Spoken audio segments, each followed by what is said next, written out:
le doy la bienvenida a todos ustedes que están allí detrás de la pantalla, escuchando quizás por hora60.com, nuestra casa, en donde, bueno, seguimos en este ciclo que denominamos Nosotros y la Psicología, tratando de acercar la psicología a la comunidad y la comunidad a la psicología.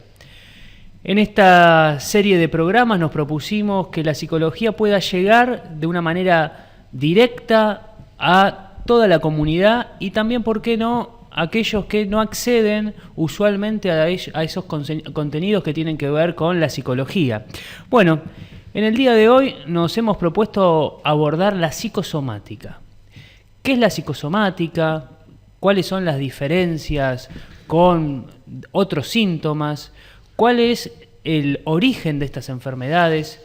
Bueno, también, ¿por qué no decirlo?, últimamente se han referenciado a la psicosomática con enfermedades degenerativas, ya sea de lo que tiene que ver con la piel, con el cáncer también, y otras tantas enfermedades que hoy están en boca de todos y para las cuales nosotros como psicólogos necesitamos generar redes de prevención y promoción de la salud.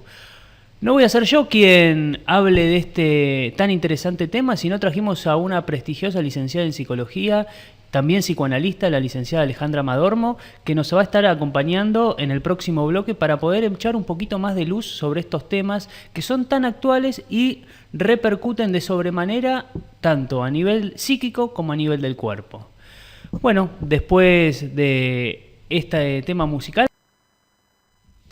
seguimos en el segundo bloque, Nosotros y la Psicología, con el tema que nos propusimos abordar hoy, las enfermedades psicosomáticas. Para esto tenemos a la licenciada Alejandra Madormo, que es licenciada en Psicología, psicoanalista, coordinadora de la Comisión de Psicosomática del Distrito 15 del Colegio de Psicólogos, también autora del libro Medicina Psicosomática número 2 y otros escritos. También actualmente se encuentra abordando la difícil tarea que es la docencia, pero con mucho entusiasmo y ahínco. Bueno, te damos las buenas tardes, Alejandra, ¿cómo estás? ¿Qué tal? Buenas tardes, Pedro, muy bien. Bueno, un flor de tema muy interesante y quizás nos puedas ayudar a entender qué es la enfermedad psicosomática, Alejandra. La enfermedad psicosomática viene en realidad diagnosticada desde la medicina, ¿no? Es la medicina quien arma este diagnóstico con enfermedades justamente que no tienen una causa determinada, por lo menos hasta ahora no se ha encontrado una causa médica o biológica que determine la causa de muchas enfermedades. El término psicosomático se encuentra en los libros de medicina y alude a este tipo de patologías, ¿no? Muy interesante eso que decís, o sea, son enfermedades que desde lo biológico no hay respuesta, pero ahí empieza a tallar lo psicológico, ¿o me equivoco? Bueno, nosotros siempre decimos que cuando hay un silencio de la medicina, o cuando la medicina dice no hay causa o es de causa desconocida, podemos pensar en los factores psíquicos. El término psicosomático justamente alude también a esa génesis, ¿no?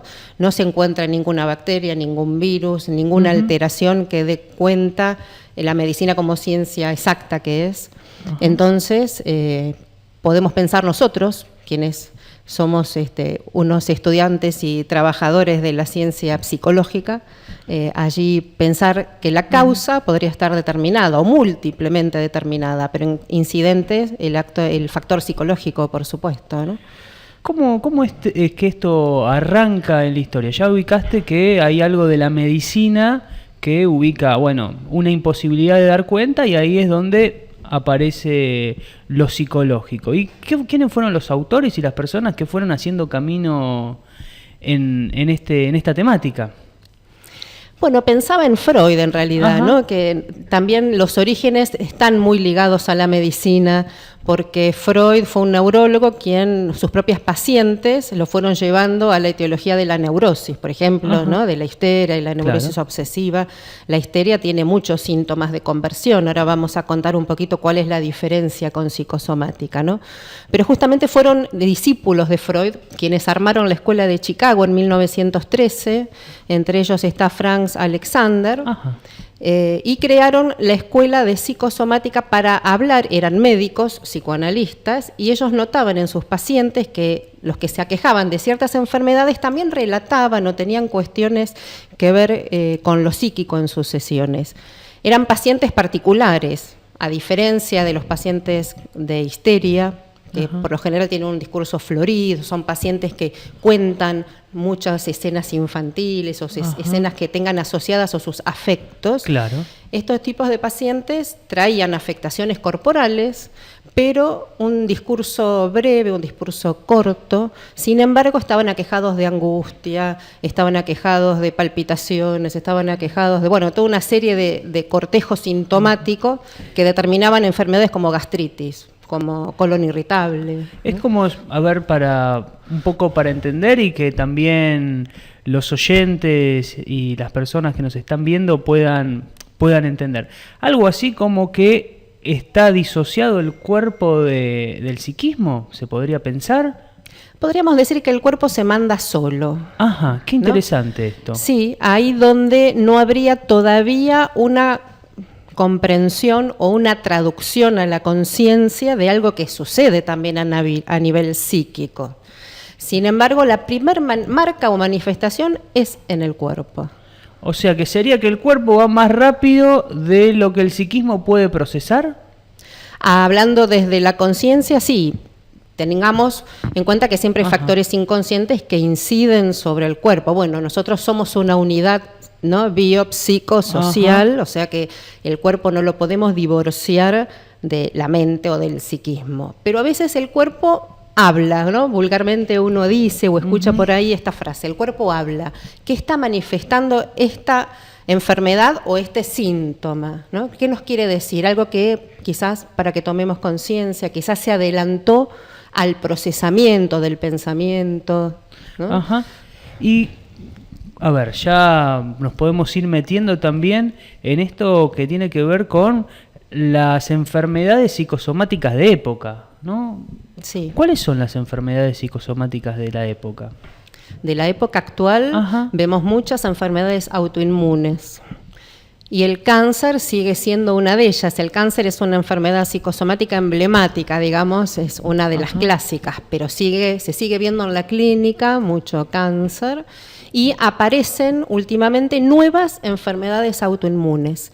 Eso nos da a nosotros un material de investigación, porque los médicos mismos se asombran en encontrar patologías donde antes no estaban, en diversos órganos, por ejemplo, hay muchas autoinmunes ahora oculares, de riñón, bueno, con ciertas particularidades. ¿Cuáles son esas particularidades? Me gustaría que nos cuentes un poquito. Estamos hablando con la licenciada Alejandra Madormo y estamos hablando sobre psicosomática. Y nos está contando, bueno, estas enfermedades psicosomáticas de época, entre la más destacada es el cáncer, pero empieza a haber otras enfermedades autoinmunes. Bueno, nos gustaría que nos cuentes un poquito cuáles son esas enfermedades autoinmunes y qué particularidades tienen. La particularidad es de lo biológico, desde lo médico. Se encuentran, por ejemplo, en algunas autoinmunes de riñón, antígenos que produce el propio cuerpo para atacar el riñón, que no corresponden a otras enfermedades que ya tienen catalogadas y que ya tienen estudiadas con sus antígenos propios, ¿no? Aparecen como rarezas, ¿no?, que los médicos los ponen a investigar, a probar medicación, qué funciona, qué no funciona. Es un campo donde nosotros hacemos la lectura también que influye mucho la época en que vivimos, el estrés, la falta de tiempo de ocio, el constante estímulo de los medios. A ver, vamos un poquito más lento porque eso último que dijiste me parece muy, pero muy importante a la hora de pensar en la promoción y la prevención de la salud. ¿Cuáles son esos factores que vos ubicás de riesgo en todo lo que tiene que ver con la generación y la gestación de enfermedades psicosomáticas, como el estrés que has detallado?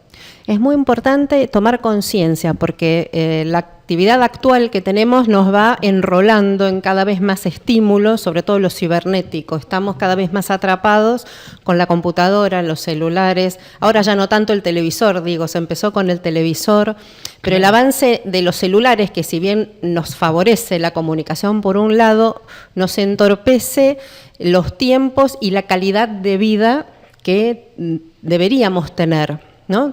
Necesitamos un tiempo de trabajo y un tiempo de descanso, un tiempo de ocio. El psiquismo necesita desconectarse de los estímulos permanentes que recibimos. Si estamos frente a una pantalla, por ejemplo, es muy común ahora tener muchos grupos de chat en el celular y constantemente se está requiriendo al otro en una respuesta inmediata incluso, ¿no?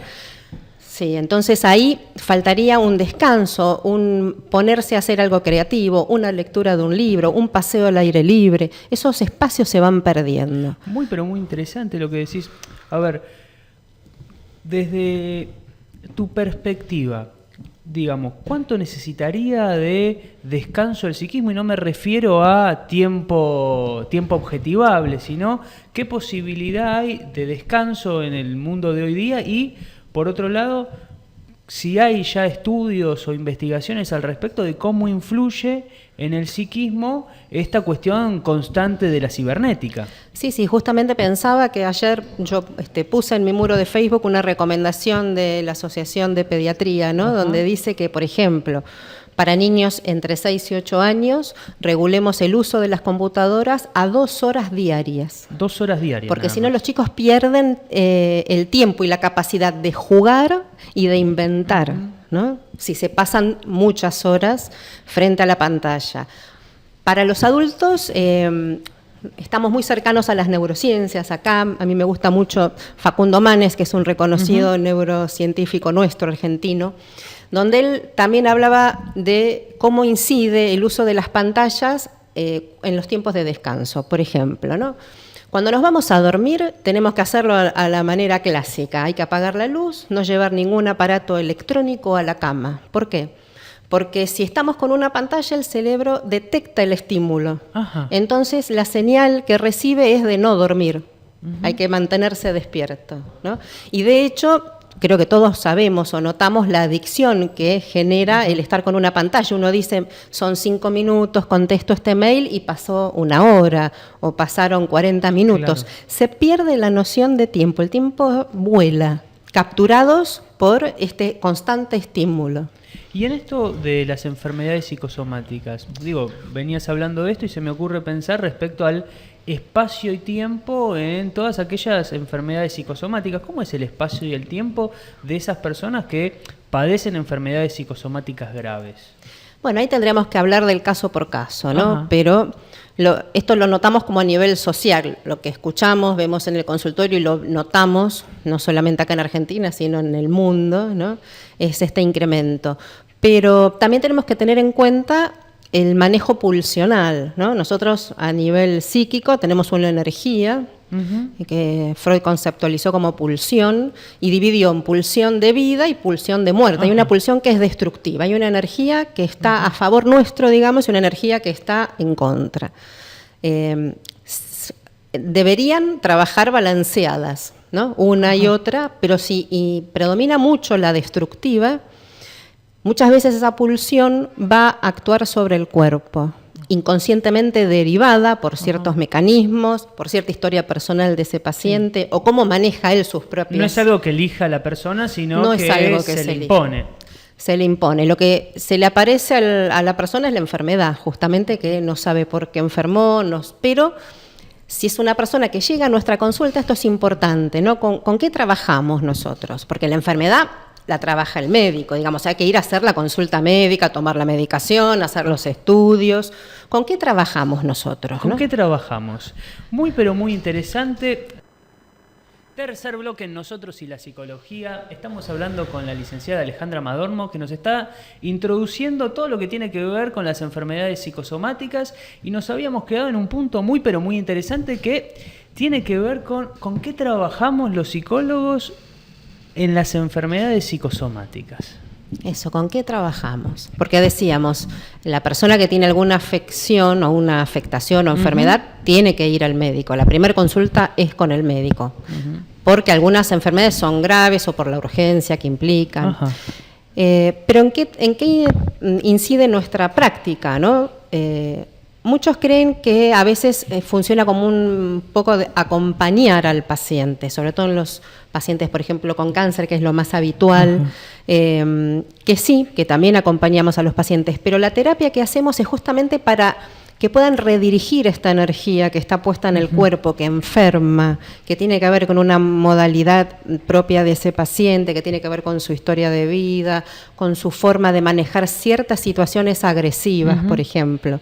Y en vez de manifestar su agresión hacia el otro o hacia el exterior, la pone dentro, la pone en su cuerpo, ¿no? Y así puede llegar a enfermar. No a todos les pasa, vamos a decirle a la gente, ¿no? Es una forma particular y simplemente habría que poder llegar a una consulta psicológica para poder trabajar estos aspectos. Es beneficioso en todo sentido. ¿Y cómo se va trabajando este proceso de cambio de digamos, de introyección de esa libido a la proyección y poder sacarla afuera y hacer otra cosa diferente que no sea un proceso de enfermar?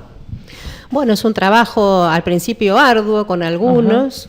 Primero hay que llegar a esa concientización, el paciente primero, porque son, decíamos, movimientos inconscientes, son, ¿no? Es una respuesta automática que se hace. Entonces, primero, una concientización, poder llegar al paciente a ese conocimiento de sí mismo, ¿no? ¿A qué te referís con arduo? Digo, entiendo el punto de, por ahí cuesta hablar, pero ¿cómo es ese primer, digo, de esa primera entrevista con un paciente que padece una enfermedad psicosomática? ¿Con qué persona te encontrás más allá del caso por caso? Por lo general vienen derivados por los médicos o vienen traídos por la familia, salvo que el paciente tenga un conocimiento, digamos, de nuestro trabajo en esta área, ¿no?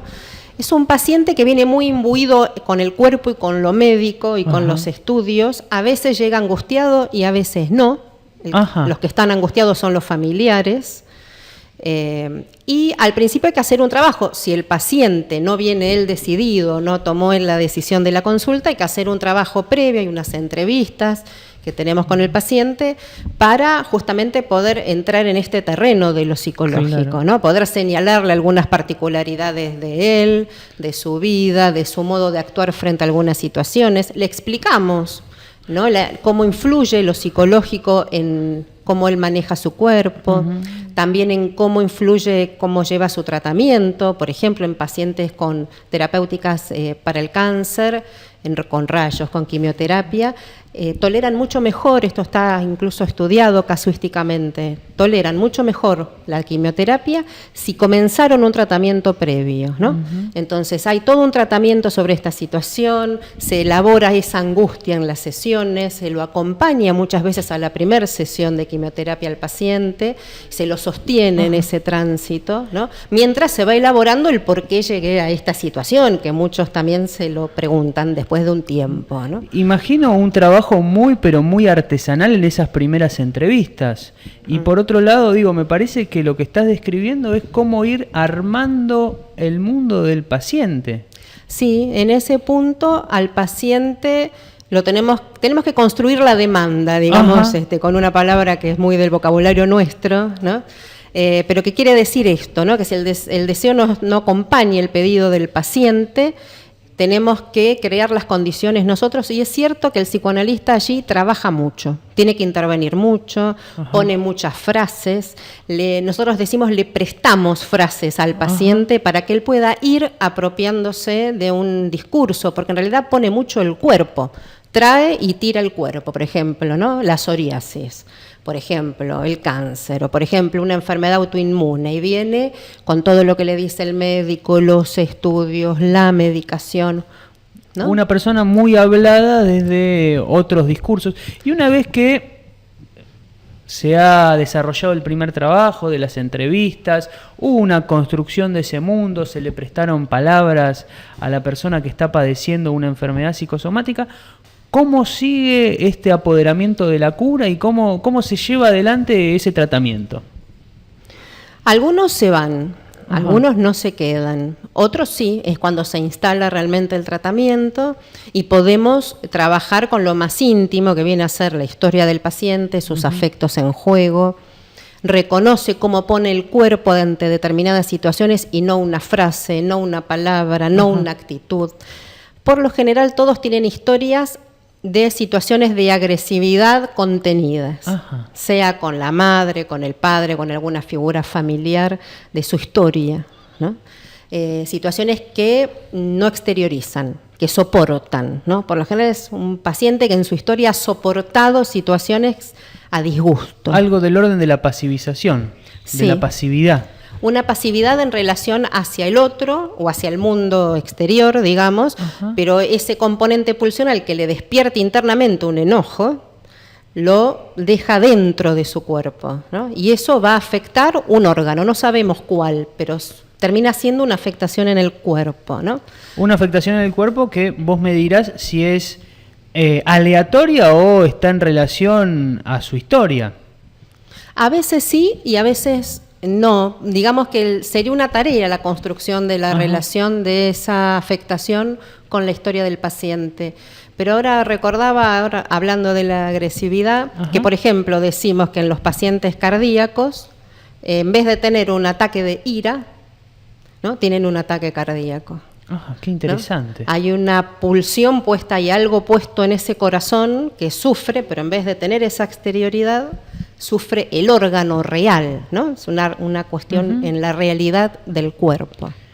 Y desde el punto de vista de la promoción, de la prevención, ¿cuál es tu visión de lo que se podría llevar adelante en materia de prevención, valga la redundancia?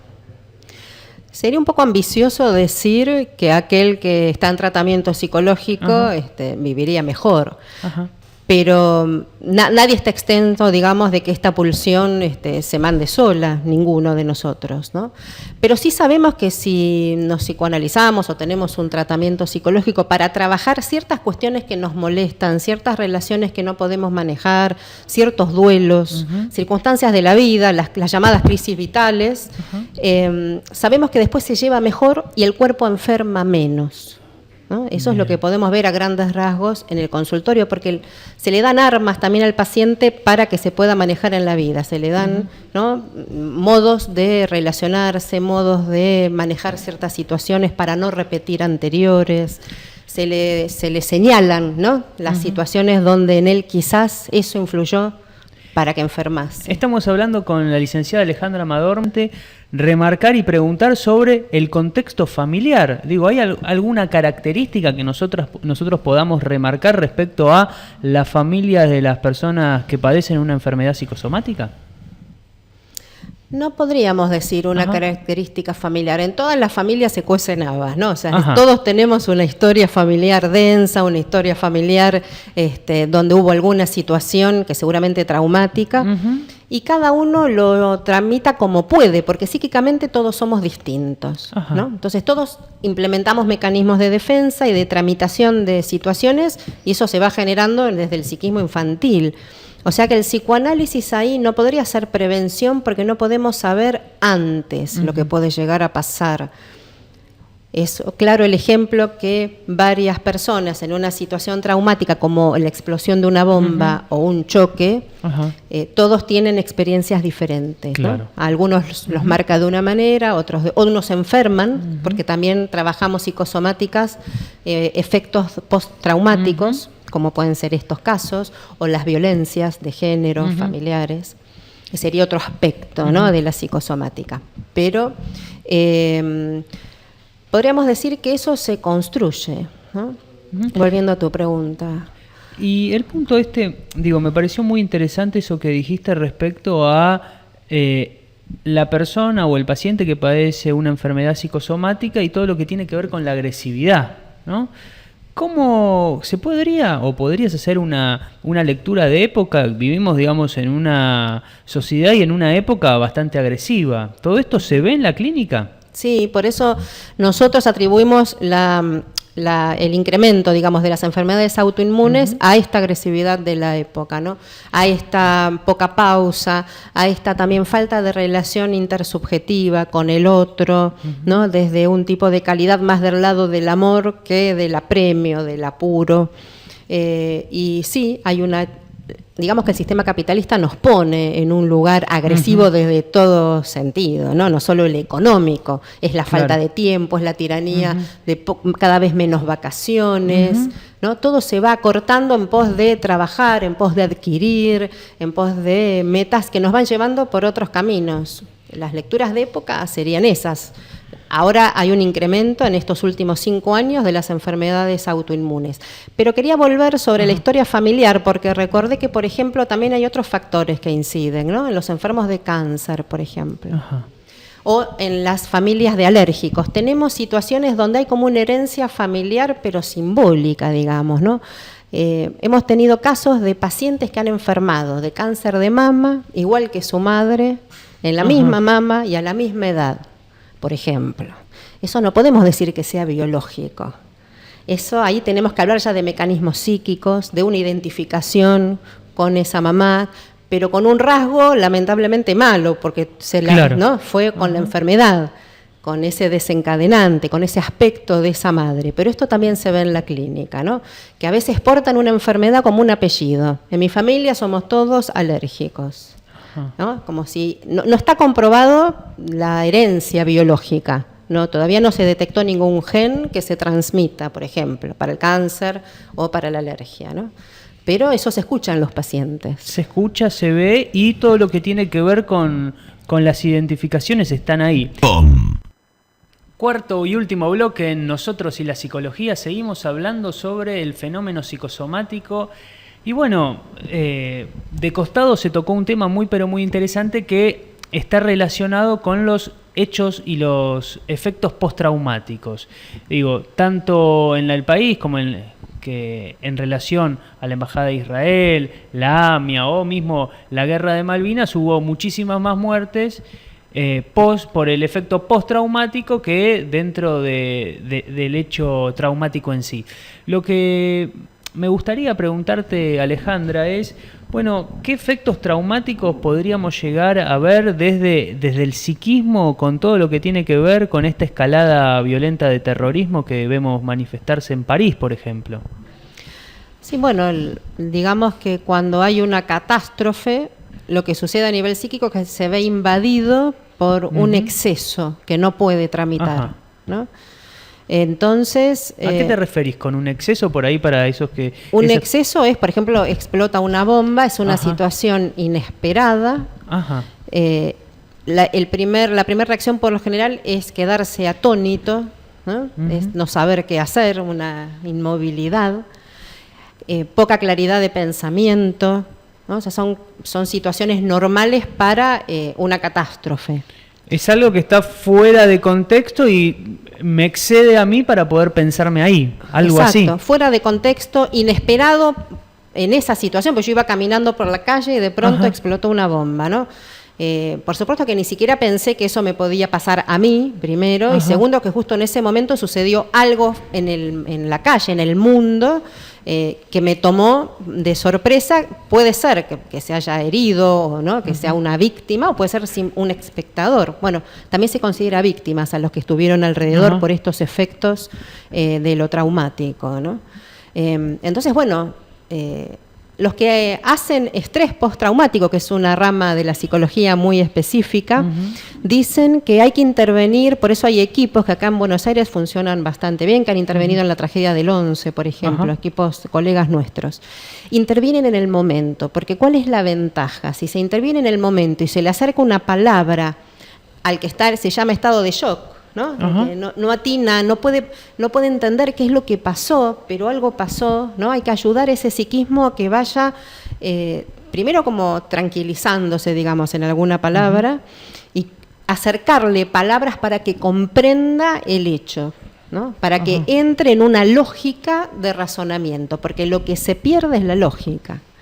¿No? Se puede incluso decir frases inconexas en ese momento, se tiene por supuesto una gran sensación de angustia, ¿no? Eso es lo invasivo, ¿no? Una angustia desconocida, descomunal. Lo que estás describiendo es una escena muy pero muy difícil de tramitar y de pensar y de ponerle palabras. Sí, exacto.